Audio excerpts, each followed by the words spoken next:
सरस्वती भगवती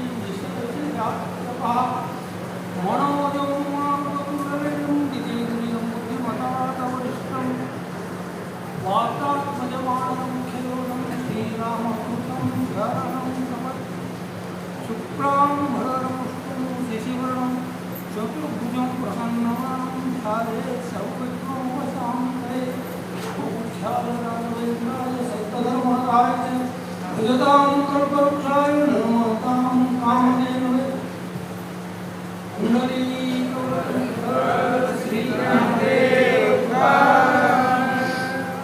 ಕಾರ್ಮಿಕೆ ಕಾರ್ಮಿಕರಾಗಿರ್ತಕ್ಕಂಥ ಪಾಂಡವರನ್ನು ಹೃದಯದಲ್ಲಿ ಸ್ಥಾಪಿಸಿಕೊಂಡು ಜಗನ್ಮಾತೆ ಜಗತ್ತಿನಲ್ಲಿ ರುಕ್ಮಿಣಿ ತಾಯಿಯವರನ್ನು ಅಂತಃಕರಣದಲ್ಲಿ ಸ್ಮರಿಸಿಕೊಂಡು ಕರ್ನಾಟಕದಲ್ಲಿ ಆಗಿ ಒಂದು 63 ಮಂದಿ ಶಿವಸೇನರನ್ನು, ಮಹಾರಾಷ್ಟ್ರದಲ್ಲಿ ಆಗಿ ಒಂದು 56 ಯಂತ್ರಜ್ಞ ಸಂತರನ್ನು, ಭಾರತ ದೇಶದಲ್ಲಿ ಆಗಿ ಹೋಗಿರತಕ್ಕಂಥ 84,000 ಸಿದ್ಧ ಪುರುಷರನ್ನು ಎಲ್ಲ ಪ್ರಮಾಣದಲ್ಲಿ ಸ್ಮರಿಸಿಕೊಂಡು ಚೈತನ್ಯ ಸದ್ಗುರುಗಳಾದಂತಹ ಶ್ರೀಯುತ ಭಾಸ್ಕರ ಶ್ರೀಗಳು ಹಾಗೂ ಸೂತ್ರ ಶ್ರೀಗಳನ್ನು ಪಂಡರೀಕೃತಕ್ಕಂತಹ ಸಕಲ ಗುರುವರ್ಯರನ್ನು ಸ್ಮರಿಸಿಕೊಂಡು ಅದರಂತೆ ಪಂಡರೀಕೃತಕ್ಕಂತಹ ಸಕಲ ದೇವಾದಿ ದೇವತೆಗಳನ್ನು ಸ್ಮರಿಸಿಕೊಂಡು ಈ ಕಲ್ಯಾಣಿ ಗ್ರಾಮದಲ್ಲಿರತಕ್ಕಂತಹ ಸಕಲ ದೇವಾದಿ ದೇವತೆಗಳನ್ನು ಸ್ಮರಿಸಿಕೊಂಡು ಅದರಂತೆ ಗ್ರಾಮದ ಗುರು ಹಿರಿಯರನ್ನು, ತಂದೆ ತಾಯಿಗಳನ್ನು, ಅಕ್ಕ ತಂಗಿಯರನ್ನು, ಅಣ್ಣ ತಮ್ಮಂದಿರನ್ನು ಹಾಗೂ ಮಕ್ಕಳನ್ನು ಅವರಿವರಲ್ಲದೆ ಗ್ರಾಮದ ಸಮಸ್ತ ಭಾರತ ಭಕ್ತರೆಲ್ಲರನ್ನು ಸ್ಮರಿಸಿಕೊಂಡು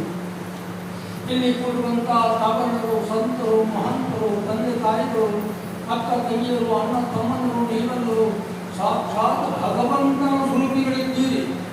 ನಿಮ್ಮೆಲ್ಲರ ಪಾದಾರವಿಂದಗಳಲ್ಲಿ ನಡೆಯುವುದು ಈ ಹೊತ್ತಿನ 4ನೇ ದಿವಸದ 2ನೇ ಸಾಯಂಕಾಲದ 2ನೇ ಪುರುಷರಲ್ಲಿ ಭಾಗಿಯಾಗೋಣ. ಗೀತೆಯಲ್ಲಿ 3 ಪ್ರಕಾರ ಗೀತೆಗಳು ಉಂಟು. ಒಂದು ರಮಣ ಗೀತೆ, ಇನ್ನೊಂದು ಉದ್ಧವ ಗೀತೆ, ಮತ್ತೊಂದು ಭಗವದ್ಗೀತೆ.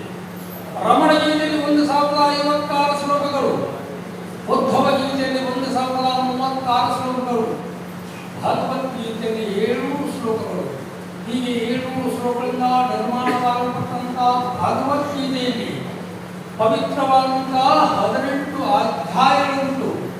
ಮೊದಲನೇ ಅಧ್ಯಾಯ ಅರ್ಜುನ ವಿಷಾದ ಯೋಗ, 2ನೇ ಅಧ್ಯಾಯ ಸಾಂಖ್ಯ ಯೋಗ, 3ನೇ ಅಧ್ಯಾಯ ಕರ್ಮಯೋಗ, 4ನೇ ಅಧ್ಯಾಯ ಜ್ಞಾನ ಕರ್ಮಯೋಗ, 5ನೇ ಅಧ್ಯಾಯ ಸನ್ಯಾಸಿ ಕರ್ಮಯೋಗ, 6ನೇ ಅಧ್ಯಾಯ ಧ್ಯಾನ ಯೋಗ, 7ನೇ ಅಧ್ಯಾಯ ಜ್ಞಾನ ವಿಜ್ಞಾನ ಯೋಗ, 8ನೇ ಅಧ್ಯಾಯ ಅಕ್ಷರ ಬ್ರಹ್ಮಯೋಗ, 9ನೇ ಅಧ್ಯಾಯ ರಾಜ್ಯ ವಿಗ್ರಾಹ್ಯ ಗುಣಯೋಗ, 10ನೇ ಅಧ್ಯಾಯ ವಿಭೂತಿ ಯೋಗ, 11ನೇ ಅಧ್ಯಾಯ ವೀರಾಗೌಪ ದರ್ಶನ ಯೋಗ, 12ನೇ ಅಧ್ಯಾಯ ಭಕ್ತಿ ಯೋಗ, 13ನೇ ಅಧ್ಯಾಯ ಕ್ಷೇತ್ರಜ್ಞ ಯೋಗ, 14ನೇ ಅಧ್ಯಾಯ ಗುಣತ್ರಯ ವಿಭಾಗ ಯೋಗ, 15ನೇ ಅಧ್ಯಾಯ ಪುರುಷೋತ್ತಮ ಯೋಗ, 16ನೇ ಅಧ್ಯಾಯ ದೈವಾಸುರ ಸಂಪತ್ ವಿನಿಯೋಗ ಯೋಗ, 17ನೇ ಅಧ್ಯಾಯ ಶ್ರದ್ಧಾತ್ರಯ ವಿನಿಯೋಗ ಯೋಗ, 18ನೇ ಅಧ್ಯಾಯ ಮೋಕ್ಷ ಬ್ರಹ್ಮಯೋಗ. ಹೀಗೆ 18 ಅಧ್ಯಾಯಗಳಿಂದ ತುಂಬಿರುವಂತಹ ಭಗವದ್ಗೀತೆಯಲ್ಲಿ ಪವಿತ್ರವಾದಂತಹ 700 ಶ್ಲೋಕಗಳು.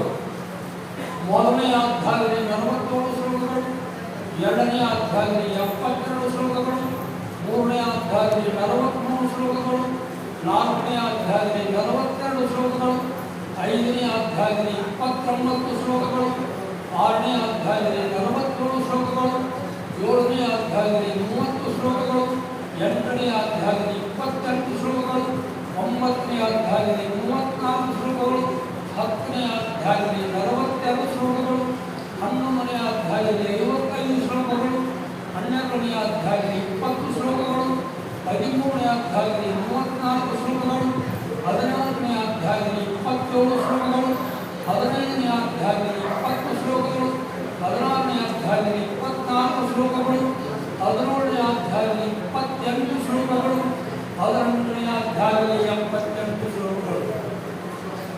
ಈ 700 ಶ್ಲೋಕಗಳಿಂದ ನಿರ್ಮಾಣವಾಗಲ್ಪಟ್ಟಂತಹ ಭಗವದ್ಗೀತೆಯಲ್ಲಿ ಮೊದಲನೇ ಅಧ್ಯಾಯದಲ್ಲಿ ಮೊದಲನೇ ಶ್ಲೋಕ ಧೃತರಾಷ್ಟ್ರವಾಚ.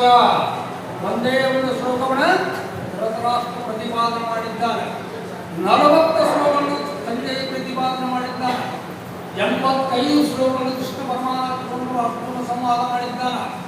574 ಶ್ಲೋಕಗಳು ಧರ್ಮಕ್ಷೇತ್ರವಾದ ಕುರುಕ್ಷೇತ್ರದಲ್ಲಿ ಅರ್ಜುನ ನಿಮಿತ್ತಿ ಮಾಡಿಕೊಂಡು ಕೃಷ್ಣ ಪರಮಾತ್ಮ 45 ನಿಮಿಷದಲ್ಲಿ ಭಗವದ್ಗೀತೆಯನ್ನು ಬೋಧಿಸಲ್ಪಟ್ಟಿದ್ದಾನೆ. ಹೀಗೆ ಬೋಧಿಸಲ್ಪಟ್ಟಂತಹ ಭಗವದ್ಗೀತೆಯು ಇದು ಮೂಲ ಸಂಸ್ಕೃತ ಭಾಷೆಯಲ್ಲಿತ್ತು. ಸಂಸ್ಕೃತವು ಎಲ್ಲರಿಗೆ ಅರ್ಥ ಆಗುವಂತೆ ಶ್ರೀ ಜ್ಞಾನೇಶ್ವರಿಯನ್ನು ಮಾಡಿದರು. 700 ಶ್ಲೋಕಗಳನ್ನು ತೆಗೆದುಕೊಂಡು 90,033 ಅವೆಗಳನ್ನು ಸರಳ ಮರಾಠಿ ಭಾಷೆಯಲ್ಲಿ ರಚನೆಯನ್ನು ಮಾಡಿದರು.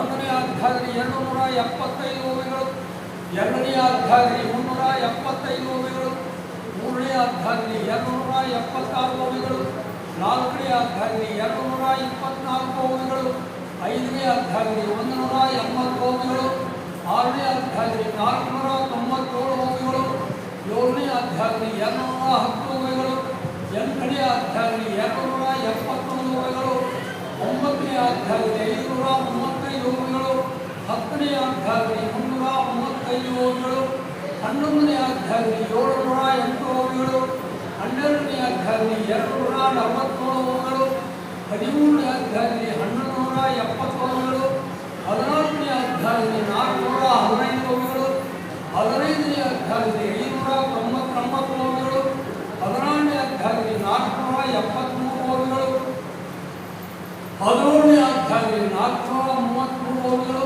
18ನೇ ಅಧ್ಯಾಯದಲ್ಲಿ 1810 ಓವಿಗಳು. ಹೀಗೆ 9,033 ಓವಿಗಳನ್ನು ಸರಳ ಮರಾಠಿ ಭಾಷೆಯಲ್ಲಿ ರಚನೆಯನ್ನು ಮಾಡಿದರು. ಜ್ಞಾನೇಶ್ವರಿ ಮೊದಲು ಕೇವಲ 16 ಆಯುಷ್ಯ ಇತ್ತು. 16 ಆಯುಷ್ಯ ಮುಗಿಸಿ ಯಮ ತಗೊಂಡು ಅವರಿಗೆ ಬಂದ. ನಿವೃತ್ತಿ ದೇವರು ಬೆಟ್ಟ ಅಂತ ಎಲ್ಲರೂ ತೋರಿಸಿದರು. ಯಮ ತಿಳ್ಕೊಂಡ 2 ವರ್ಷ ಆಯುಷ್ಯ ಹೆಚ್ಚಿ ಕೇಳ್ತಾರಂತ ತಿರುಗಿ ಹೋದ. 2 ವರ್ಷ ಬಚಿಸಿದ ನಂತರ ಬಂದ. ಸೋಪಾಣ ದೇವರು ಬೇಕಾದ್ರು ಅವರು 2 ಮಾಡಿದರು. ಇವರು 2 ವರ್ಷ ಆಯುಷ್ಯ ಹೆಚ್ಚಿ ಕೇಳ್ತಾರಂತ ತಿರುಗಿ ಹೋದ. 2 ವರ್ಷ ಬಚಿಸಿದ ನಂತರ ಪುನಃ ಬಂದ. ಮುಕ್ತಾಬಾಯಿ ಅವರು ಭೇಟಿ ಹಾಕು ಅವರು 2 ಮಾಡಿದರು. ಇವರು 2 ವರ್ಷ ಆಯುಷ್ಯ ಹೆಚ್ಚಿ ಕೇಳ್ತಾರಂತ ತಿರುಗಿ ಹೋದ. 2 ವರ್ಷ ಬಚಿಸಿದ ನಂತರ ಪುನಃ ಬಂದ. ಆಗ ಮುಕ್ತಾಬಾಯಿ ಅಂಗಳಲ್ಲೂ ಯಮ ಜೀವನ ಹಾಳು ಮಾಡಿಕೊಂಡು ಏನು ನೋಡಿದರು. ಒಬ್ಬರಲ್ಲೂ ಇಬ್ಬರಲ್ಲೂ 3 ಮಂದಿ ನಿನಗೆ ತಿಳಿಸಿದ್ರು. ಅದು ತಿಳ್ಕೊಳ್ತಾ ಶಕ್ತಿ ಕಳ್ಕೊಂಡು ಎಲ್ಲರೂ ಉತ್ಸಾಹ ಅಂದ್ಕೊಂಡು ಯಮ ತಣ್ಣಗಾಗಿರುವಾಗ ತಾಯಿ 2 ಬೆರಳು ಮಾಡೋದು ಉದ್ದೇಶ ಏನು ಅಂತ ಕೇಳಿದ. ಸೂರ್ಯ ಚಂದ್ರಾದಿಗಳಿರುವವರಿಗೆ ನೀನು ಹೊರಡಾರಂತ ನಾವು ಆಜ್ಞೆ ಮಾಡೇವ.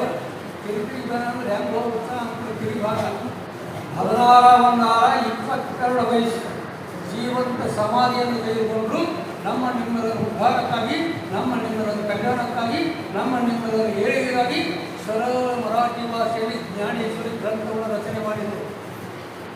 ಇವತ್ತಿನ ಸ್ಥಿತಿಯಲ್ಲಿ 1ನೇ ಅಧ್ಯಾಯದಲ್ಲಿ 1ನೇ ಶ್ಲೋಕ ಧೃತರಾಷ್ಟ್ರವಾಚ ಅರ್ಧಾಷ್ಟಾಯಕ್ಕೆ ಧರ್ಮಕ್ಷೇತ್ರೇ ಕುರುಕ್ಷೇತ್ರೇ ಸಮವೃತ ಯುತ್ಸವ ಮಾಮಕ ಪಾಂಡವಾಶ್ಚೈವ ಕಿಂ ಕುರ್ವತು ಸಂಜಯ ತರಿ ಪುತ್ರ ಸ್ನೇಹೇ ಹೋಯಿತು ಧೃತರಾಷ್ಟ್ರತೆ ಹೊಸತು ಸಂಜಯ ಸಾಂಗೇ ಮಾತು ಕುರುಕ್ಷೇತ್ರೇ. ಧರ್ಮಕ್ಷೇತ್ರವಾದ ಕುರುಕ್ಷೇತ್ರದಲ್ಲಿ ನನ್ನ ಮಕ್ಕಳು ಹಾಗೂ ಪಾಂಡವನ ಮಕ್ಕಳು ಏನು ಮಾಡಲಿಕ್ಕೆ ಎದ್ದಿದ್ದಾರೆ ಅಂತೇಳಿ ಧೃತರಾಷ್ಟ್ರ ಪ್ರಶ್ನೆಯನ್ನು ಮಾಡಿದ. ಯಾರನ್ನು ಕುರಿತು ಪ್ರಶ್ನೆಯನ್ನು ಮಾಡಿದ? ಸಂಜಯನನ್ನು ಕುರಿತು ಪ್ರಶ್ನೆ ಮಾಡಿದ. ಸಂಜಯ ಅಂತಂದ್ರೆ ಯಾರು? ಧೃತರಾಷ್ಟ್ರನ ಯಾರು ಗೊತ್ತಾಗಬೇಕಲ್ರಿ. ಸಂಜಯೇಂದ್ರ ವೇದವ್ಯಾಸದಿಂದ ದಿವ್ಯ ಜ್ಞಾನವೂ ಹೊಂದಿದ. 11 ದಿವಸ ನಡೆದಕ್ಕಿಂತ ಕುರುಕ್ಷೇತ್ರ ಯುದ್ಧವನ್ನ ಅರಮನೆ ಕೂತ್ಕೊಂಡು ನೋಡ್ತಿದ್ದ, ಎಲ್ಲ ತಿಳ್ಕೊಳ್ತಿದ್ದ. ಆದ್ರೆ ತಿಳಿಸ್ತಿದ್ದಿಲ್ಲ, ತಿಳ್ಕೊತಿದ್ದ. ಹಿಂಗೆ ಆಶೀರ್ವಾದ ಇರ್ತಾವ. ಆದ್ರೆ ಅವನು ತಿಳಿಸೋರು ಒಬ್ಬರು ಬೇರೆ ಇತ್ತು. ಭೀಮನ ಘಟೋತ್ಕಜ ನಮ್ಗೆ 5 ವರ್ಷದ ವರಬಲಿಕ ಹುಟ್ಟುವಾಗ ಅಪರೂಪನ ಹುಟ್ಟಿದ್ರಿ. ತಾಯಿ ನಮಸ್ಕಾರ ಮಾಡಿದ. ತಾಯಿ ನಾನು 18 ದಿವಸ ನಡೀತಕ್ಕಂಥ ಕುರುಕ್ಷೇತ್ರ ಯುದ್ಧವನ್ನು ವೀಕ್ಷಣೆ ಮಾಡಿ ಒಬ್ಬನು ಆಶೀರ್ವಾದ ಮಾಡೋಣ. ತಾಯಿ ಆಶೀರ್ವಾದ ಮಾಡಿದ್ದಾರೆ. ಏನಂತ ಹೇಳಿ ಗೊತ್ತದ? ಮಗು ಯುದ್ಧದಲ್ಲಿ ಯಾರು ಸೋಲ್ತಾರ ಅವ್ರ ಪಕ್ಷಕ್ಕೆ ನಿಂತು ಯುದ್ಧ ಮಾಡೋದು ಹೇಳಿದ್ರು. ಯಾಕಂದ್ರೆ ಅವ್ರವ್ರು ಸೋಲ್ತಾರೆ ಅಂತ ವಿಶ್ವಾಸ ಹೇಳಿ 5 ವರ್ಷ ಬಾಲಕಿದ್ದಂದ್ರೆ ಪಾಂಡವರು ಇದಾಗಿದ್ದರು. ಇದು ಪರಮಾತ್ಮ ಗೊತ್ತ. ಇವ ಯುದ್ಧಕ್ಕೆ ಹೊರಟ ಅವನು ಎದುರಿಗೆ ಬಂದ ನೋಡಕ್ಕೆ ಹೊರಟ ವೇಷಧಾರಣ ಬೇರೆ ವೇಷಧಾರಣ ಮಾಡ್ಕೊಂಡು ಬಂದ ಯಾರ ಮನೆಯಿಂದ ಎಲ್ಲಿ ಬಂದಿದ್ದೀನಿ ನಿನ್ನ ಹೆಸರೇನಂತ ನಾನು ಭೀಮನ ಮಗ ಕಟೋತ್ಕೃತ ಭಕ್ತರಿತ ಕುರುಕ್ಷೇತ್ರ ಯುದ್ಧ ನೋಡಕ್ಕೆ ಬಂದೀನಿ ಅಂತ ಈಗ ಬಂದ ಪರಮಾತ್ಮ ಅದು ಸಣ್ಣ ಹುಡುಗನಿಗೆ ನಿನಗೆ ಏನು ತಿಳ್ತದೆ ಅಂತ ಏನಂದೀಯ ನೀವು ನಿನಗೆ ಏನು ತಿಳಿದದ ಅಂದ ನನಗೆ ತಿಳಿದಾರ ಜಗತ್ತಿನಲ್ಲಿ ಏನು ಇಲ್ಲ ಅಂತ ಅಷ್ಟು ಬಲಾಮ ಏನು ನೀ ಅಂದ ನಿನಗೆ ಸಂಶಯ ಇದ್ರೆ ನಾನು ಪರೀಕ್ಷೆ ಮಾಡ್ಕೊ ಒಂದು ಗಿಡಕ್ಕೆ ಕರ್ಕೊಂಡು ಹೋದ್ರೆ ಒಂದು ಬಾಣ ಪ್ರಯೋಗ ಮಾಡಿ ಗಿಡವಾಗಿ ನೀರು ಎಲ್ಲ ಕಟ್ಟಾಗ ಬರ್ತದೇನೆ ಮಾಡಕ್ಕೆ ನಿಮಗೆ ಮತ್ತೊಂದು ಏನು ಗೊತ್ತಿಲ್ಲ ಅಂತ ಹುಡುಗ ಇದನ್ನೆಲ್ಲರೂ ಮಾಡಿ ಗೊತ್ತಾರೆ ಗೊತ್ತಿಲ್ಲ ಮತ್ತೊಂದು ಏನಾರು ಹೇಳಿ ಮಾಡಿ ತೋರಿಸ್ತಾರ ಅಂತ ಇಲ್ಲಪ್ಪ ನಿನ್ನ ಪರೀಕ್ಷೆ ಇಷ್ಟಕ್ಕೆ ಸಾಕಲ್ಲ ಕಣ್ಣು ಮುಚ್ಚಿ ಬಾಣ ಪ್ರಯೋಗ ಮಾಡಕ್ಕೆ ಮಂತ್ರ ಪಠನ ಮಾಡಕತ್ತಿಲ್ಲ ಗಿಡಾಗಿ ಎದುರನ್ನು ಹರ್ಕೊಂಡ ಪರಮಾತ್ಮ ಎರಡು ಕಾಲು ಸಾಕು ಗಿಡಾಗಿ ಎದುರಾಡ್ಕೊಂಡು ಎರಡು ಕೈ ಹಾಕ್ಬಿಟ್ಟು ಕಣ್ಣು ತೆಗೆದು ಬಾಣ ಪ್ರಯೋಗ ಮಾಡಿ ಗಿಡಾಗಿ ನೆಲೆಗಳೆಲ್ಲ ಕಟ್ಟಾಗ್ಬಿಟ್ಟು ಒಂದು ಉಳಿದಿತ್ತು ಇವಂತ ಕಾಲು ತುಳಿದು ನೀವು ಕಟ್ಟಾಗಿಲ್ಲ ಕೈಯಾಗ ಮುಚ್ಚಿದ್ರು ನೀವು ಕಟ್ಟಾಗಿಲ್ಲ ಅಂತ ತಿಳ್ಕೊಂಡಿದ್ದ ಪರಮಾತ್ಮ ಕೈ ಮುಚ್ಚಿರುವುದಿಲ್ಲ ಕೈಯಾಗಿ ಎಲೆಗಳು ಕಟ್ಟಾಗಿದ್ದು ಕಾಲು ಸರಿಸಿರುವುದಿಲ್ಲ ಕಾಲಾಗಿ ಎಲೆಗಳು ಕಟ್ಟಾಗಿದ್ದು ನಾಳೆ ಹೊತ್ತು ಕುರುಕ್ಷೇತ್ರ ಯುದ್ಧದಲ್ಲಿ ಪಾಂಡವರಿಗೆ ಉಳಿಗಾಲವಿದ ಅಳಿಗಾಲದ ಅಂತ ತಿಳ್ಕೊಂಡು ಸುದರ್ಶನ ಚಕ್ರಕ್ಕೆ ಆಜ್ಞೆ ಮಾಡಿದ ಸುದರ್ಶನ ಚಕ್ರ 5 ವರ್ಷ ಬರ್ಬರ್ತಿ ರುಂಡ ಸಂಹಾರ ಮಾಡ್ತೀವಿ ರುಂಡ ಕುರು ನಗ ಕೈತ್ರಿ ಈ ದೇವ್ರನ್ನ ನನಗೆ ಗೊತ್ತಿದ್ದಿಲ್ಲ ಅಂತ ತಿಳ್ಕೊಂಡು ಏನಂತ ರುಂಡ ಈ ದೇವ್ರನ್ನದು ಗೊತ್ತಿತ್ತು ನೀ ಏನೇನು ಆಟ ಮಾಡ್ತೀನೋ ನೋಡೋಕೆ ನಾನು ಪೂರ್ವಾದ ಮಾಡಿದ್ದೆ ನೀ ನನ್ನ ಸಂಹಾರ ಮಾಡಿದಲ್ಲ ನನಗೆ ಮೋಕ್ಷ ಪದವಿ ಸಿಕ್ಕಿದ್ದು ನನಗೆ ಗೊತ್ತೈತಿ ಆದ್ರೆ ನನ್ನ ಆಸೆ ನೆರವೇರಲಿಲ್ಲ ದೇವ ಅಂತ ರುಂಡ ಏನು ಇಚ್ಛಾ ಇತ್ತು ನಿಮ್ಮದು ಅಂತ ಕೇಳಿದ 18 ದಿವಸ ನಡೀತಕ್ಕಂಥ ಕುರುಕ್ಷೇತ್ರ ಯುದ್ಧ ನಾನು ನೋಡಬೇಕಾಗಿತ್ತು ಒಂದು ಆಶೀರ್ವಾದ ಮಾಡೋದು ಭಗವಂತ ಪ್ರತಾಪ್ಸ್ವ ಅಂತ ಕುರುಕ್ಷೇತ್ರದ ಮಹಾದ್ವಾರದಲ್ಲಿ ಭರ್ತರಿಗೆ ರುಂಡಾಕಿದ್ದರು ಸೂರ್ಯೋದಯ ಯುದ್ಧ ಸೂರ್ಯ ಚಾಲು ಆಗ್ತಿತ್ತು ಎಲ್ಲವನ್ನು ವೀಕ್ಷಣೆ ಮಾಡ್ತಿತ್ತು ಸೂರ್ಯ ಅಸ್ಕಾರ ಯುದ್ಧ ಹೊರಗಾಗಿತ್ತು ಎಲ್ಲವನ್ನು ನೋಡ್ತಿತ್ತು ಸಂಜೆ ತಿಳಿಸಿದ್ದ ಸಂಜೆ ಧೃತರಾಷ್ಟ್ರ ಇನ್ನು ಧೃತರಾಷ್ಟ್ರ ಅಂದರೆ ಯಾರು ಕುರುವಂಶಕ್ಕೆ ಅಧಿಪತಿ ಇದು ಚಂದ್ರವಂಶ ಎಲ್ಲಿಂದ ಬಂತು ಅಂದರೆ ಎಲ್ಲವೂ ಬ್ರಹ್ಮ ಹಿಡ್ಕೊಂಡು ಬರ್ತಾವೆ ಬ್ರಹ್ಮನ ಮಗ ಅತ್ರಿ ಮಗ ಚಂದ್ರನ ಮಗ ಬುಧನ ಮಗ ಪುರುಣ ಮಗ ಆಯು ಮಗ ನೌಷ ಒಟ್ಟಿಂದ ಯತಿ ಯಯಾತಿ ಆಯತಿ ಅಂತ 3 ಮಂದಿ ಮಕ್ಕಳು ಯಾಯತಿ ಒಟ್ಟಿಂದ ಯದು ಕರ್ಮಸು ಅನೋಮ ಗೃಹ ಪುರುಣ 5 ಜನ ಮಕ್ಕಳು ಪುರುಣ ಒಟ್ಟಿಂದ ಜನಿಮೇಜಯ ಪ್ರಾಚೀನಂಬ ಸಿರಿಯಾತಿ ಅಹಂಪಾತಿ ಸಾರ್ವಭೌಮ ದೇವಸೇನ ಪ್ರಾಚೀನ ಮಹಾಭೌಮ ಆಯಿತನೈ ಅಕ್ರೋಧ ದೇವಾತಿಥಿ ರುಚ ಮುನಿನಾರ ಕಂಸ ಜನರನ್ 15 ಮಂದಿ ಮಕ್ಕಳು ಜನರ ಒಟ್ಟಿಂದ ದುಷ್ಯಂತ ಸೂರ ಭೀಮ ಪ್ರವಸ್ತು ವಸಂತ 5 ಮಂದಿ ಮಕ್ಕಳು ದುಷ್ಯಂತನೊಟ್ಟಿಂದ ಭರತ ಭೂಮನ್ಯ ಸುಭೋತ್ರ ಅತ್ರೆ ವಿಕಂಠ 5 ಜನ ಮಕ್ಕಳು ವಿಕಂಠದಿಂದ ಅಜನುರು ಅಶ್ವಂತ ಭೀಮ ಪರ್ಯಾಶ್ರವಸ್ತು ಪ್ರತೀಕ 5 ಮಂದಿ ಪ್ರತೀಕನೊಟ್ಟಿಂದ ಧೂಮ್ರಕ ಭಾಯಕ ಶಂತನು ಅಂತೇಳಿ 3 ಮಂದಿ ಮಕ್ಕಳು ಶಂತುವಿನಿಂದ ಭೀಷ್ಮ ಚಿತ್ರಾಂಗದ ವಿಚಿತ್ರ ವೀರ್ಯ ಅಂತ 3 ಮಂದಿ ಮಕ್ಕಳು ವಿಚಿತ್ರ ವೀರ್ಯಗಳಿಂದ ಧೃತರಾಷ್ಟ್ರ ಪಾಂಡು ಅಂತ 2 ಮಕ್ಕಳು ಪಾಂಡುವಿನಿಂದ 5 ಮಂದಿ ಧರ್ಮ ಭೀಮ ಅರ್ಜುನ ನಕುಲ ಸಹದೇವ 5 ಮಂದಿ ಮಕ್ಕಳು ದುರ್ಯೋಧನ ಒಟ್ಟಿಗೆ ಧೃತರಾಷ್ಟ್ರನ ಒಟ್ಟಿಗೆ 101 ಮಕ್ಕಳು ದುರ್ಯೋಧನ ದುಶ್ಯಾಸನ ನವಿಕರ್ಣ ಕನಕವರ್ಣ ಸೇನಾದುಹ ದುರುಳ ಜನವಿಜಯ ನರಸಂಗ ದೃಢವಾಹನ ವಿಶ್ಯಂತಿ ಧೂಮ್ರಕ ದುರ್ಗಲೋಚನ ವರಥ ಕುಂದವೇದಿಕ ದೀರ್ಘವಾಲ್ಕ ವೀರಾಗಸಂಗ ತಾಳಜಂಗ ರೋಟಕ ಮನ್ನವತಿ ಪಾಪಕರ್ಮ ನಿಕುಮತಿ ಸಂಸರ್ಣ ಕರ್ಣ ದೀರ್ಘೋದನ ರೊಟಾಕುಂಡಿ ವಾಕ್ಕೋತ ಸಕಲಕಂಟಕ ಧರ್ಮಕಂಟಕ ವಿಕಳಮತಿ ದ್ರಷ್ಟ ದುರ್ಜನ ಮಹಾನಿತ್ಯ ಚಿತ್ರಕರ್ಮ ಬಹುಳಕರ್ಮ ದ್ರಷ್ಟವರ್ಮ ಕಾಮುಕ ದುಷ್ಟಬುದ್ಧಿ ವಿಕೌರಕ ಸವ್ಯಭಾಜನ ಸರಾಸನ ಅಘೋರಸೇನ ಧೀರಕರ್ಮ ವಿದ್ಯಕರ್ಮ ದಾನವ ರಾಮ ವೀರಕರ್ಮ ದುಶ್ಯಕ ದುರ್ಜಯ ದುರ್ಮತಿ ಚಿತ್ರರಥ ಚಿತ್ರಕರ್ಮ ಭುಜಪದ ಬಾಹುರೋಚನ ಅಂಧಕ ಸತ್ಯದೂರ ಚಾವರ್ವ ವಿದುದಾದಿ ಹಿರಣ್ಯವರ್ಮ ಚಿತ್ತಾರಿ ಸುಂದರ ತಾರಾಷ್ಟ್ರ ಬಹುವರ್ವ ನಾರಿ ವರ್ಮ ಚೌರಿ ರಂಪಟ ಆತ್ಮಪಾಲಕ ಪುರುವರ ಧರ್ಮಘಾತಕ ದೇವನಿಂದಕ ವಾಣಿಜ್ಯಾಕ್ಷಿ ರೋಧಮುಖಿ ಮರಿಣ ಭರತ ಕ್ರೋಧನಾಶಕ ಶ್ವೇತವಿನ ಸುಸೇವಾದಿ ಸಂತಗುರುಕ ಸತ್ಯಶ್ರೇಷ್ಠ ನಿತ್ಯದೇಹ ಕರ್ಮಬದ್ಧ ಪಾರಾಹಿಂಸ ನಾಮರಹಿತ ನಿಗಮದೂರ ಸಂಗವ ಸತ್ಯಸೂಚಕ ಸುಜನಮಿತ್ರ ಸಿತಾತ್ಮ ಉತ್ತಮನಿಂದ್ಯ ಜ್ಞಾನವದಂತ ದೀರ್ಘಾಜಂಗ ಕುಬ್ಜ ಶೂನ್ಯಹೃದಯ ಏಕಬಾಹುಕ ಏಕಲೋಚನ ಶೂನ್ಯನಾಶಕ ತತ್ರಾಸ್ತ ಅಶಕ್ತ ಶ್ವೇತವಿನ ನಾಣಿಪರ ಕುರುಕುರು ಗರ್ಭ ಸರ್ವನಾಶಕ ಸರ್ವನಾಶಕ ಅನ್ನುವಂಥ 100 ಮಂದಿ ಗಂಡು ಮಕ್ಕಳು 111 ಒಬ್ಬ ಹೆಣ್ಮಗಳು ಆಕೆ ಸ್ವಲ್ಪ ದುಶ್ಚರ್ಯ ಆಕಿನ ದೇವರತ್ತು ಕೊಟ್ಟಿದ್ರು. ಬ್ರಹ್ಮದೇವ ಬ್ರಹ್ಮಲೋಕದಲ್ಲಿ ದೇವ ಸಭೆಯನ್ನು ಕರೆದಿದ್ದ 33 ದೇವಾದಿ ದೇವತೆಗಳು ಬ್ರಹ್ಮನ ಸಭೆಗೆ ಆಗಮಿಸಿದ್ರು. ಆವತ್ತಿನ ದೇವ ಸಭೆಗೆ ಗಂಗಾದೇವಿಗಳು ಸ್ವಲ್ಪ ತಡಾಗಿರ್ತಾರೆ. ತಡಾಗಿ ತಿಳ್ಕೊಂಡು ಗಂಗಾದೇವಿಯನ್ನು ಹೊಡೆದು ರಕ್ತದಿಂದ ಸ್ನಾನ ಮಾಡಿದ್ದು ದೇವತೆಗಳು ಪಿತಾಂಬರಿ ಸಾದಾ ಸೇರಿಕೊಳ್ಳಲು ಪಿತಾಂಬರ ಧಾರಣ ಮಾಡಿಕೊಂಡು ರಾಮಸೂರ್ರೆ ಪಿತಾಂಬರ ಹೊಡೆದಾಗ ಮನಸ್ವಾಚ್ಯರಬೇಕು ಮೊದಲು ನಿಧಾನವಾಗಿ ಶಾಂತವಾಗಿ ಪಿತಾಂಬರ ಮರೆಯಲಿಕ್ಕಾಗ್ತವೆ. ಇಲ್ಲಿ ಪಿತಾಂಬರ ಮರೆಯದೆ ಕಳೆದು ಬಿಡ್ತಾವೆ. ತಡಾಗ ಅಂತ ತಿಳ್ಕೊಂಡು ಅವಸರ ಪಿತಾಂಬರ ಕೊಂಡು ಬ್ರಹ್ಮಣ ಸಭೆ ಹೋದ ಒಂದು ಕಾಲು ಹೋದೈತಿ ಒಂದು ಕಾಲು ಹೋದೈತಿ ಕೆತ್ತಿಡಬೇಕು ನೀರೆಲ್ಲ ಕಾಣಿಸಿಬಿಟ್ಟು ಸಿರಿ ನೀರು ಕಾಣಿಸ್ಬಿಟ್ಟು ಈಗ ಕಾಗ್ರೆ ಮೊದಲು ಕಾಗ್ರೆ ಹೊಡೆಯಲ್ಲ ಡೈರೆಕ್ಟ್ ಸಿರಿನ ಹೋಗ್ತಿದ್ದೆ. ಎಲ್ಲ ದೇವತೆಗಳು ತಲೆ ಮುಗಿಸಿದ್ರು. ಬ್ರಹ್ಮಗೆ ಅಪಮಾನ ಆಗ್ತದೆ. ಇವತ್ತಿನ ದೇವಸಭೆ ಗಂಗಾದೇವಿ ಅಪಮಾನ ಮಾಡಿದ ಅಂತ ತಿಳ್ಕೊಂಡು ಸಿಟ್ಟಿಗೆ ಶಾಪ ಕೊಟ್ಟ. ಗಂಗಾಮಾತೆ ಇವತ್ತಿನ ಸಭೆಯನ್ನು ಅಪಮಾನ ಮಾಡಿದೆ. ಭೂಲೋಕದಲ್ಲಿ ಹೋಗಿ ಒಬ್ಬ ಕ್ಷತ್ರಿಯನ ಲಗ್ನವಾಗಿ ಆತನಿಂದ ನನಗೆ ಪ್ರತಿ ಉತ್ತರ ಯಾವಾಗ ಬರುತ್ತೋ ಆವಾಗ ನನಗೆ ಶಾಪ ಹೋಗ್ತಾನೆ ಅಂತ ಕೇಳಿ ಬ್ರಹ್ಮದೇವ ಶಾಪ ಕೊಟ್ಟ.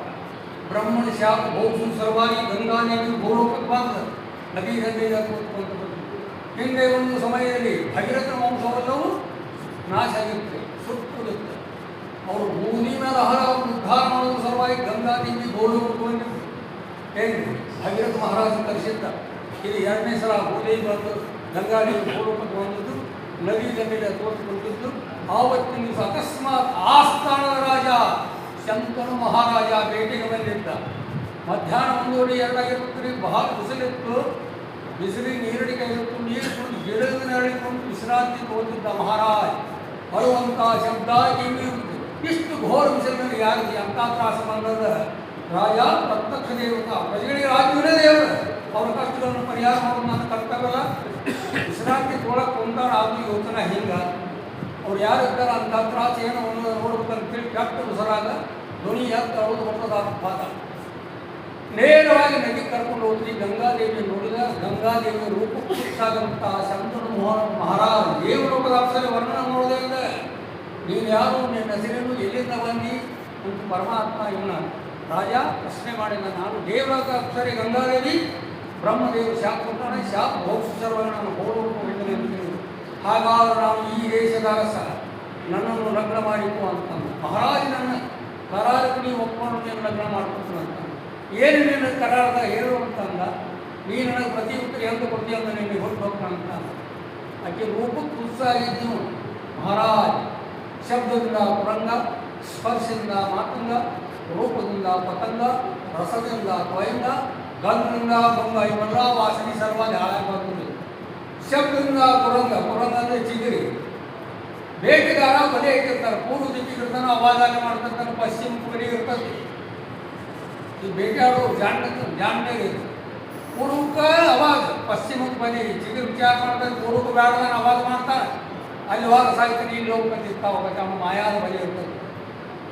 ಧ್ವನಿ ಸಲುವಾಗಿ ಪ್ರಾಣ ಕಲ್ತು. ಶಬ್ದದಿಂದ ಪುರಂಗ, ಸ್ಪರ್ಶದಿಂದ ಮಾತನ್ನ ಆಣಿ ಮದ ಆಗ್ತದೆ, ತಿಕ್ಕಾಕತ್ತೆ, ಹಾಯಾಕತ್ತೆ, ತಿಕ್ಕಿ ಹಾದಾಗ್ತಾನೆ ಪ್ರಾಣ ಕಲ್ತು. ರಸದಿಂದ ತ್ವಯಂಗ ಅಂದ್ರೆ ಮೀನು. ಜಾಲಗಾರ ಮೀನಿನ ಹೊರಗಡೆ ಮಳಿ ಹುಳ ಹಚ್ಚಿರ್ತಾನೆ. ಇಲ್ಲದ ಅನ್ನದ ಗಳಿಸಿ ನೀರಾಗ ಹೋಗಿರ್ತಾನೆ. ತಿನ್ನಾಗ ಒಂದು ವಾಯ ಹಾಕಿದ್ರೆ ವಂಕಿ ಕಟವಾಯ ಸುಟ್ಕೊಂಡು ಹುಡುಗ ಸತ್ತು ರಸಕ್ಕಾಗಿ ಪ್ರಾಣ ಹಾಕೊಂಡು ಹ್ಯಾಂಗ. ಇನ್ನು ಭೃಂಗ ವಾಸನೆ ತಗೊಳ್ಳೋದು. ಭೃಂಗ ಏನು ಮಾಡ್ತದೆ, ದೀಪ ಚಂದ ಕಳ್ಕೊಂಡೆ ಮುದ್ದಿಸಿ ಮೋಹಿಸಿ ಮುದ್ದು ಕೂಡ ಹೋಗ್ತೀವಿ. ಸುಡುವನ್ನು ಸಹಿತ ವಾಸನೆ ಸಲುವಾಗಿ ಎಲ್ಲರೂ ಹುಚ್ಚಾದರು. ಮಹಾರಾಜ ರೂಪಕ್ಕೆ ಕೂತಾಗ ಏನಂತ ಹೇಳ್ತಾರೆ ಎಲ್ಲಕ್ಕೂ ಹೋಣ ಅಂತ. ಶ್ರೇಷ್ಠವಾದ ಲಗ್ನ ಮಾಡಿಕೊಂಡ ಗಂಧರ್ವ ವಿವಾಹ ಅಂದರೆ ಎಲ್ಲ ಲಗ್ನದಲ್ಲಿ ಶ್ರೇಷ್ಠವಾದದ್ದು ಗಂಧರ್ವ ವಿವಾಹ. ಸತ್ತಾಗ ಶ್ರಾದ್ದ ಮಾಡ್ತಾರಲ್ಲ, ಗಯಾ ಶ್ರಾದ್ದ, ಇದಕ್ಕಿಂತ ಹೆಚ್ಚಿನ ಶ್ರಾದ್ದನೇ ಯಾವುದಿಲ್ಲ.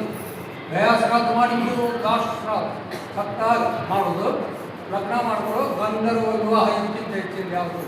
ಗಂಧರ್ವ ವಿವಾಹ ಲಗ್ನ ಮಾಡ್ಕೊಂಡು ಅರಮನೆ ಕರ್ಕೊಂಡು ಬಂದ. ಇವನು ಅರಮನೆ ಪಟ್ಟ ರಾಜ್ಯಭಾರ ಮಾಡ್ತಾ ಕಾಲಹರಣ ಮಾಡಿದ. ವರ್ಷ ತುಂಬುವುದರೊಳಗಾಗಿ ಗಂಗಾದೇವಿ ಧರ್ಮ ಸಂಯೋಗದಿಂದ ಗರ್ಭವತಿಯಾದರು. 9 ತಿಂಗಳು 9 ದಿವಸ 9 ತಾಸಿ ಗಂಡ ಮದುವೆ ಜನ್ಮ ಕೊಟ್ಟರು. ಮಹಾರಾಜ ದರ್ಬಾರ್ದಾಗಿದ್ದ, ಕೂಸಿಡ್ಕೊಂಡು ದರ್ಬಾರ್ ಬಾರ್ದ.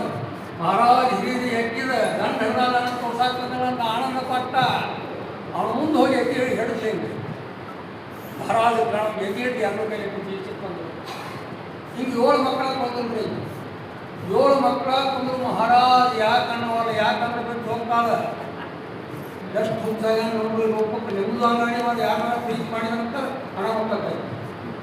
ವಿಚಾರ ಮಾಡಿ ಪ್ರೀತಿ ಮಾಡಿ ಮಾಡಕ್ಕೆ ಬೇಡ ಅನ್ನೋದಿಲ್ಲ. ಎಷ್ಟು ಮಾಡ್ಬೇಕು ಅರ್ಥ ಮಾಡಿ ಆಯ್ತು. ಹೆಂಗ್ರೆ ಹೊತ್ತಿಗೆ ಅದು 9 ಅದೇ ಗಂಡು ಮಗನ ಹಾಡೋದು 7 ಕೂಸುಗಳು ಹೆಂಗೆ ಕೊಟ್ಟಿಲ್ಲ ಆ ಪ್ರಕಾರ ಅದನ್ನು ಎತ್ತಿರು ಕೊಲ್ಲಾಕ ಅದು ಕೈಯಾಗಿ ಜಾರಿ ಬಿಟ್ಟಿಲ್ಲ. ಯಾವಾಗ ಕೂಸು ಕೆಳಗೆ ಜಾರಿ ಬಿಟ್ಟು ಆಗ ನಮ್ಮ ವಾಯುವನ್ನು ಮಹಾರಾಜರು ನೋಡುವುದಾದ್ರೆ 7 ಮಕ್ಕಳನ್ನು ನೀವು ಕೊಂದೆ. ಆದರೂ ನಿಮ್ಮನ್ನ ಒಂದು ಮಾತನಾಡಲಿಲ್ಲ. 8ನೇ ಮಗುವಿನ ಜನ್ಮ ಬ್ರಹ್ಮದೇವ ಆಯುಷ್ಯ ಜೀವದಾನ ಎಂದು ಕೈಯಾಗ ಹತ ಆಗಲಿಲ್ಲ ಅಂದರು. ಪ್ರತಿ ಉತ್ತರ ಬಂದು ನೀರಾಗಿ ಹರಿದು ಹೋಗ್ತೀವಿ. ಗಂಗಾದೇವಿ ಪ್ರತಿ ಉತ್ತರ ಕೊಟ್ಟೆ ಅಂತ ನೀರಾಗಿ ಹರಿದು ಹೋಗ್ಬೇಕು. ಹುತ್ತಾದಿಲ್ಲ. ಆ ಮಗುವಿಗೆ 13 ದಿವಸಕ್ಕೆ ದೇವವ್ರತ ಅಂತ ನಾಮಕರಣ ಮಾಡಿದ್ರು. ದೇವವ್ರತ 5 ವರ್ಷ ಅರಮನೆಯೊಳಗೆ ಅಡ್ಡಾಡಿದ್ವಿ. 5 ವರ್ಷ ಆದ ನಂತರ ಗುರುಕುಲಕ್ಕೆ ಹಾಕಿದ್ರು. ಹಿಂದೆ ಶಾಲೆ ಕಾರ್ಯಾಲಯ ಇದ್ದಿದ್ದು ಗುರುಕುಲದಲ್ಲಿ ಶಿಕ್ಷಣ ಕಲಿಬೇಕಾಗಿತ್ತು. ಗುರುಕುಲಕ್ಕೆ ಹಾಕಿದ್ರು. ಗುರುಕುಲ ಶಿಕ್ಷಣ ಮುಗಿತು. ರಾಜ್ಯ ಧರ್ಮಕ್ಕನುಸಾರವಾಗಿ ಧನುರ್ವಿದ್ಯಾ ಕಲಿಸುವುದೇನು ಎಲ್ಲರಿಗೂ ಗುರುಗಳು ದ್ರೋಣಾಚಾರ್ಯರು. ಈತನಿಗೆ ಗುರು ಪರಶುರಾಮ. ಯಾರಿಗೆ? ದೇವರ ಗುರು ಪರಶುರಾಮ. ಇನ್ನೊಬ್ಬರು ಗುರು ಅವರು ಕರ್ಣನಿಗೆ ಗುರು ಪರಶುರಾಮ. ಇವರಿಬ್ಬರಿಗೆ ಮಾತ್ರ ಪರಶುರಾಮ ಗುರು, ಉಳಿದವರೆಲ್ಲರೂ ದ್ರೋಣಾಚಾರ್ಯರು. ಧನುರ್ವಿಜ್ಞಾನ ಸಂಪೂರ್ಣ ಪ್ರಾಯ ವಯಸ್ಸು ಹುಡುಗ ಅಪ್ಪುಗಾಯ ಪರಮಾತ್ಮ ಇವ ಅಪ್ಪನ ಬ್ಯಾಟಿಗೆ ಹೋಗಿದ್ದ. ಶಂಕರ ಮಹಾರಾಜ್ ಎಡದ ನಾಳೆಗೆ ವಿಶ್ರಾಂತಿ ಕೊಡುತ್ತಿದ್ದ. ಸುಗಂಧವಂತ, ಪರಮಯುಕ್ತವಂತ, ವಾಸನಿ ಹರಡುವಂತ್ರಿ.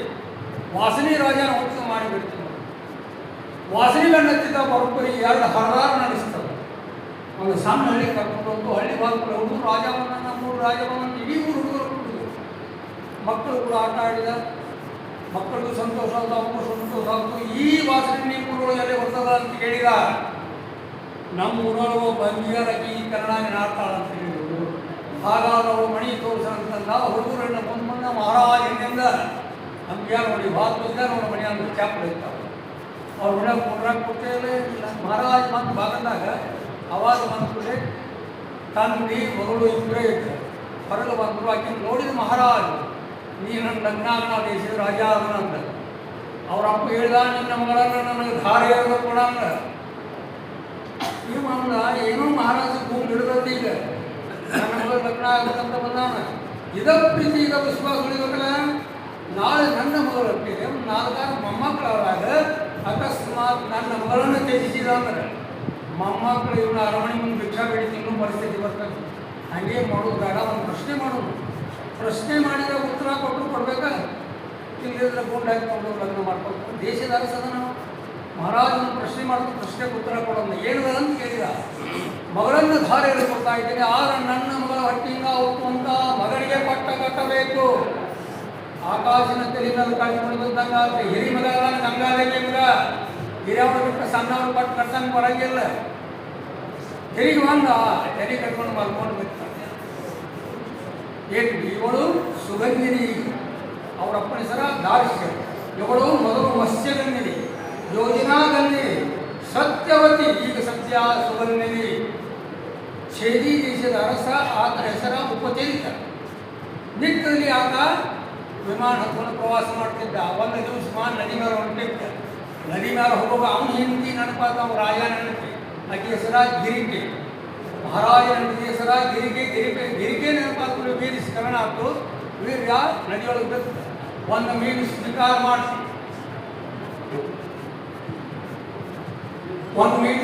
ಮಾಡಿಸಿ ಗರ್ಭವತಿ ಆಯ್ತು. ಹೆಣ್ಣ ನನ್ನ ಮಗಳಿಗೆ ಜನ್ಮ ಮಾಡಿದ್ರು. ಮಹಾರಾಜನಂತೆ ತೊಗೊಂಡೋಗಿ ಹೆಸರಿಟ್ರು. ಗಂಡ ಎದ್ದಿದ್ದು ಮತ್ಸ್ಯೇಂದ್ರ ಅಂತಂತೆ, ಹೆಣ್ಣು ಎದ್ದಿದ್ದು ಮತ್ಸ್ಯರಂಗಿಣಿ ಅಂತ. ಈಕೆ ಹೊಲಸು ನಾನು ನೀರಿನ ಹೊಟ್ಟಿಗೆ ಹುಟ್ಟಿದ ಸಲುವಾಗಿ ಈಗಿನ ಯಾರು ಮಾತಾಡಿಸ್ತಿದ್ದಿಲ್ಲ, ಈಗಿನ ಯಾರು ನೋಡ್ತಿದ್ದಿದ್ದಿಲ್ಲ. ಒಂದಾನೊಂದು ದಿವಸ ಅವರಪ್ಪ ನದಿಯನ್ನು ನಾವು ಹಾಕಾಮ ಈಗ ನದಿ ದಂಡೆಗೂ ಕರ್ಕೊಂಡು ಮುಂದ್ರಾಕಿ ಒಂದಾನೊಂದು ವೈಶಂಪಾಯನ ಮಹಾಮನಿಗಳು ಅಂದರೆ ಪರಾರಸ್ಯ ಋಷಿಗಳು ನದಿ ದಾಟಬೇಕಾಗಿತ್ತು. ನಾವರ ಆಚೆ ಕಡೆ ಹೋಗ್ಯಾವ ಒಂದು ನಾಮತಿ ನಡೆಸೋರಿಲ್ಲ. ಈ ಹೆಣ್ಮಕ್ಳನ್ನ ಉಪಯೋಗ ಮಾಡ್ಕೊಳ್ಬೇಕಂತ ಹೆಣ್ಮಕ್ಳ ಸನಿಪ ಹೋದ್ರು ವಾಸನೆ ಪಡ್ಕೊಳ್ಬೇಕು. ಹುಡುಗರಿಗೆ ಕಮಲದೊಳಗೆ ನೀರಿದ್ದಿಲ್ಲ, ಕೈಯೊಳಗೆ ಹಾಕೊಂಡು ಮಂತ್ರಿಸಿ ಬಂದಿದ್ರು. ದುರ್ಗಂಧ ಹೋಗಿ ಸುಗಂಧ ಹಾಕ್ತು. ನದಿಯೊಳಗೆ ನಾವು ನಡ್ಸಾಕತ್ತಿದ್ರು, ಹುಡುಗರು ಕೊಟ್ಟರು. ಅರ್ಧ ನದಿ ಹೋಗಿತ್ತು, ಅವಳನ್ನೆಲ್ಲ ಇಷ್ಟ ಆಗ್ತದೆ. ನದಿಯೊಳಗೆ ನಾವು ಹೋಗ್ಬೋದು ಸುಗಂಧ ಅಚ್ಚಿಗಿಡದೆಲ್ಲ ಒಂದು ತಿಳಿದು ಹೋಗ್ಬಿಟ್ರು ಅರ್ಜಾನ. ಯಾಕೆ ಹವಲ್ದಾರ ಆಜ್ಞೆ ಅಂತ ಮುಂದೆ ಹೋಗಿ ಬರಂಗಿಲ್ಲ. ಯಾಕಂದ್ರೆ ಸಾಕ್ಷಾತ್ ಗುರು ಸ್ವರೂಪನ ಅವ್ರು ಹವಲ್ದಾರ ಅಂತಂದ್ರೆ ಗುರುಗಳಿದ್ದಾಗ ಗುರುಗಳ ಸಮ್ಮುಖದಲ್ಲಿ ಕೇಳ್ತಾರೆ, ಇವತ್ತು ಕೀರ್ತನೆ ಯಾರಿಗೆ ಕೊಡು, ಇವತ್ತು ಪ್ರವಚನ ಯಾರಿಗೆ ಕೊಡು ಅಂತೇಳಿ ಗುರು ಆಜ್ಞಾ ಪ್ರಕಾರ ಕೀರ್ತನ ಯಾರಿಗೆ ಹೇಳ್ತಾರೆ ಅವ್ರಿಗೆ ಕೊಡ್ತಾರೆ, ಪ್ರವಚನ ಯಾರಿಗೆ ಹೇಳ್ತಾರೆ ಅವ್ರಿಗೆ ಕೊಡ್ತಾರೆ. ಗುರುಗಳು ಇಲ್ಲಿಂದ ಸಮಯದಲ್ಲಿ ಆಜ್ಞಾ ಅವ್ರಿಗೆ ಹೇಳ್ತಾರೆ. ಯೋಗಿದ್ದವ್ರು ಕೀರ್ತನೆ ಕೊಡಿ, ಯೋಗಿದ್ದವ್ರು ಪ್ರವಚನ ಕೊಡೋಕೆ ಅವ್ರಿಗೆ ಹೇಳ್ತಾರೆ ಅಂತ ಗುರು ಸ್ವರೂಪರಾದಂಥ ಹವಲ್ದಾರ ಆಜ್ಞಾ ಮಾಡಿದ್ರೆ ಮುಂದೆ ಹೋಗೋಕೆ ಗುರುಗಳ ಕಾಟ್ತದೆ. ಹೇಳಿ ಇದೊಂದು ಪಾಯಿಂಟ್ ಹೇಳ್ಬಿಡ್ತಾರೆ ಇಲ್ಲಿಗೆ. ಯಾಕಂದ್ರೆ ಸಮಯ ಅಭಾವ ನೋಡಿ ಎಲ್ಲವನ್ನೂ ಮಾಡ್ಬೇಕಲ್ರಿ. ಎಲ್ಲ ಮಾಡೋದು ನಾವು ಮಾಡೋದಿಲ್ಲ, ನಾವು ನಿಮ್ಮೆಲ್ಲ ಕುತ್ಕೊಂಡು ಮಾಡ್ಬೇಕಲ್ಲ. ಹೇಳಿ ಆಚೆ ಕಡೆ ದಂಡೆ ಇಳಿದು ಹೊಂಟರು. ಆಕೆ ಅಂತಿದ್ರು, ದೇವಾ ನನ್ನ ಗತಿ ಏನಂದಕ್ಕೆ ನೀನು ಹೊಟ್ಟಿಯಿಂದ ಹುಟ್ಟುವಂಥ ಮಗು ನೀವು ಹೋದು ಮಾಡ್ತಾನೆ ಅಂತ ಹೇಳಿದ್ರು. ಈಚೆ ಕಡೆ ದಂಡಿಗೆ ಬಂದರು. ಅಯೋನಿ ಸಂಭಾವ, ಅಯೋನಿಂದ ಹುಟ್ಟಲಿಲ್ಲ. ಹೇಳಿದ್ರಿ, ಅಪ್ಪ ಮಗು ನಿನ್ನ ತಾಯಿ ನಿನ್ನಿಂದ ನನಗೆ ಹೋದಾಗ್ತದೆ ಅಂತ ಹೇಳಿ ನೀ ಹೊರಟಿಲ್ಲಪ್ಪ ಅವನಿಂದ. ತಾಯಿ ನಾನು ವೇದವ್ಯಾಸ, ಏನು ಕಷ್ಟ ಬಂದಾಗ ವೇದವ್ಯಾಸ ವೇದವ್ಯಾಸ ವೇದವ್ಯಾಸ 3 ಸಲ ನೆನೆಸು ನಿನಗೆ ಬಂದು ಬೇಕಾಗ್ತಂತ ತಾಯಿ ಹೇಳಿ ತೀರ್ಥಯಾತ್ರೆ ಕ್ಷೇತ್ರ ಯಾತ್ರೆ ಹೋದನೆಂಬಲ್ಲಿಗೆ ಈ ಪೌತ್ರಿಕ ಮಂಗಲ ಮಾಡೋದು. ಯಾಕಂತಂದ್ರೆ ಸಮಯದ ಅಭಾವ. ಗುರುಗಳ ಆಜ್ಞಾ ಆದಂಗೆ ಯಾವಾಗ ಆಜ್ಞಾ ಮಾಡಿ ಗುರು ಸ್ವರೂಪ ನಾವು ಧರ್ಮಕ್ಷೇತ್ರ ಕುರುಕ್ಷೇತ್ರ ಸಮಪ್ರತ ಯುತ್ಸವ ಮಾಮಠ ಪಾಂಡವ ಆಶ್ಚರ್ಯ ಸಂಜಯ ಕರಿ ಪುತ್ರ ಸ್ನೇಹಿ ಸಂಜಯ ಸಾಂಗಿನ